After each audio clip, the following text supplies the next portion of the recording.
Assalamualaikum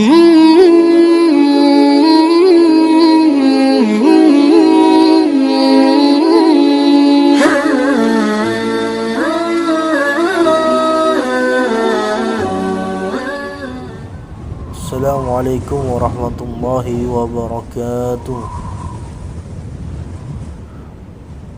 Dengan nama Allah yang menghidupkan dan juga mematikan, serta tidak ada tempat yang baik selain tempat yang sudah disediakannya, yakni tempat istirahat yang baik, lebih baik daripada dunia, ialah akhirat. Dengan begitu, doa yang kita hantarkan dengan selawat kepada Rasulullah sallallahu alaihi wasallam, Allahumma shalli ala sayyidina Muhammad. Doa yang telah kita hantarkan dengan selawat ini berisi harapan kepada Allah, yang dimana berharap di akhiratnya telah datang syafaatnya. Alhamdulillah.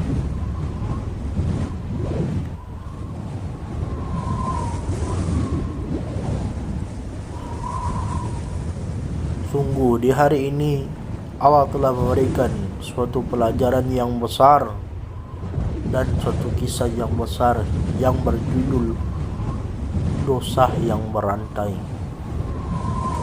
Sungguh di balik kisah ini akan terurai secara dalam sehingga para mendengar akan memahami dengan tenang. Dan sungguh Allah akan memahami bagi hamba-hamba yang menggunakan akalnya untuk berfikir. Dan langsung saja kita masuk daripada kisah yang berjudul dosa yang berantai. Dosa yang berantai adalah seperti rantai yang terbelenggu di tubuh seseorang, dan rantai ini akan terus dibawa oleh seseorang walaupun ia telah meninggal dunia.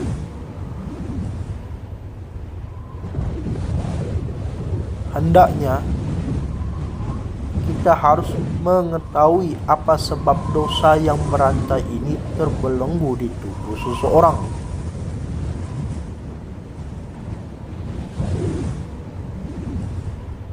Apa sebab dosa yang berantai ini terbelenggu di tubuh seseorang? Sebabnya seseorang itu telah memakan makanan haram, dan juga makanan haram ini tanpa pikir panjang ia pun berikan kepada istri dan anak-anaknya. Berakibatlah begitu banyak datangnya mudarat, bahkan lebih besar.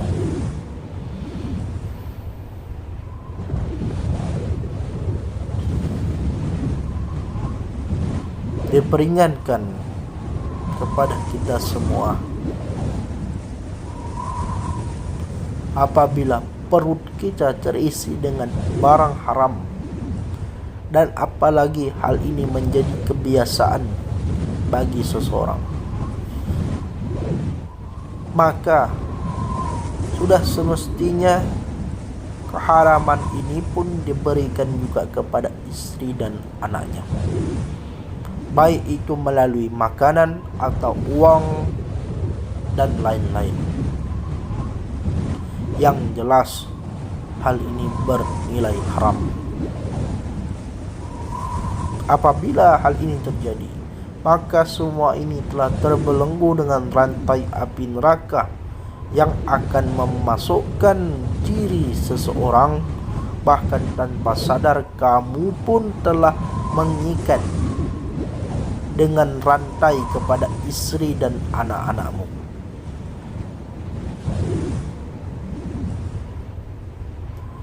Sehingga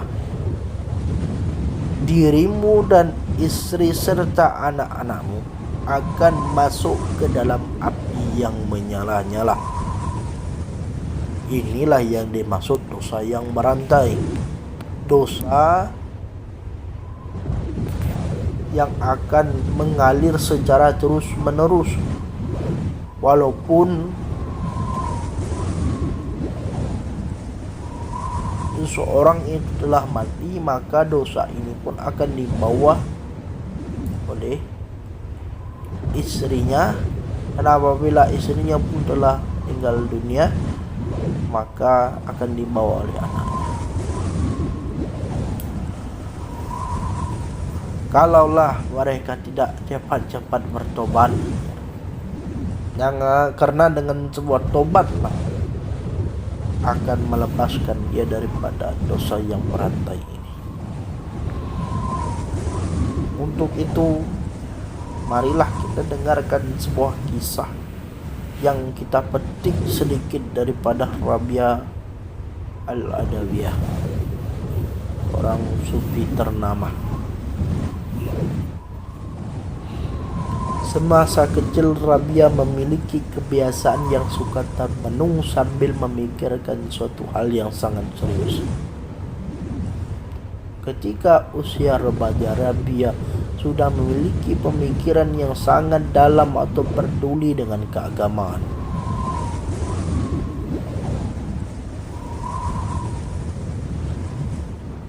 Dan ketika di suatu saat atau di suatu hari, Rabi'ah duduk di meja makan, hendaknya ayah dan ibu serta saudara telah menikmati makanan, dan Rabi'ah saat itu memilih diam dan melihat saja.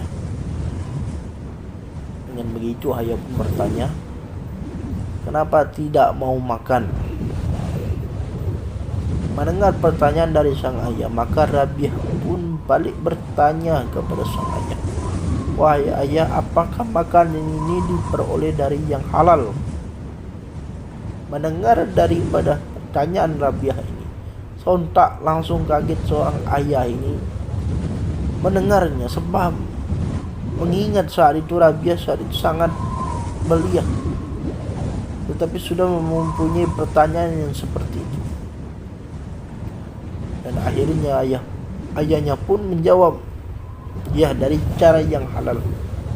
Mendengar ayahnya menjawab dari cara yang halal, maka saat itu juga Rabi'ah hendaknya langsung mengambil makanan dan menyantapnya juga. Demikian sebuah kisah Rabi'ah Al-Adawiyah yang memiliki hikmah yang mengajarkan kita daripada hal yang kecil dan tidak boleh diremehkan. Untuk itu, pesan ini hendaknya bersifat kasih sayang. Pertama, jagalah yang harus dijaga, yaitu makananmu, istrimu, dan anak-anakmu. Maksudnya, makanan itu sangat penting, karena di balik apa yang kamu makan itu ada hubungannya dengan keturunanmu. Kalaulah kamu ketahui, sungguh sangat mulia orang-orang yang mengais makanan di tempat sampah daripada kamu yang mengais makanan di tempat yang jauh lebih busuk daripada tempat sampah. Ialah tempat yang dimana itu haram dan kamu pun mengetahui, malah mencuekannya.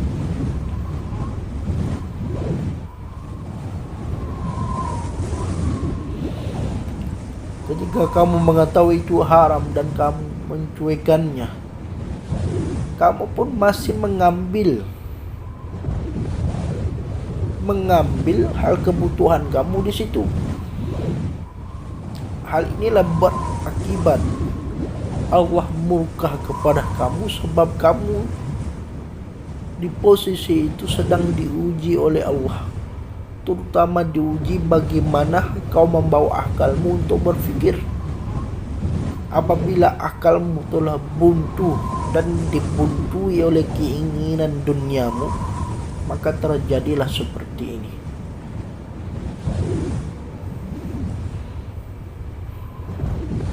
Maka sangat penting menjaga makanan. Lalu jagalah istrimu. dengan perjagaan yang baik, dan berikanlah sebuah nasihat kepadanya dan berikanlah nikmat kepadanya. Bawalah istrimu untuk bersama-sama berhubungan kepada Allah. Inilah rumah tangga yang tentram, yang dilindungi oleh Allah. Dari sinilah Allah akan mencukupi semua kebutuhan dirimu dan keluargamu. Tapi ingat, kebutuhan ini maksud Allah memberikan kepada kamu lantaran supaya kamu mengingatnya. Maka hal ini pun menjadi berkah di rumah tanggamu. Itu sangat penting untuk menjaga istrimu. Jagalah anakmu. Sungguh anak adalah aset bagi tiap-tiap orang tua. Maka berikanlah anakmu suatu pelajaran yang terbaik, terutama dari sifat anak. Sebab sifat anak akan selalu mencerminkan kepada orang tuanya. Untuk itu ajarilah sifat-sifat yang mulia dan bahasa yang baik, serta menghormati kaum tua dan muda, dan mengajarkan ibadah kepada Allah.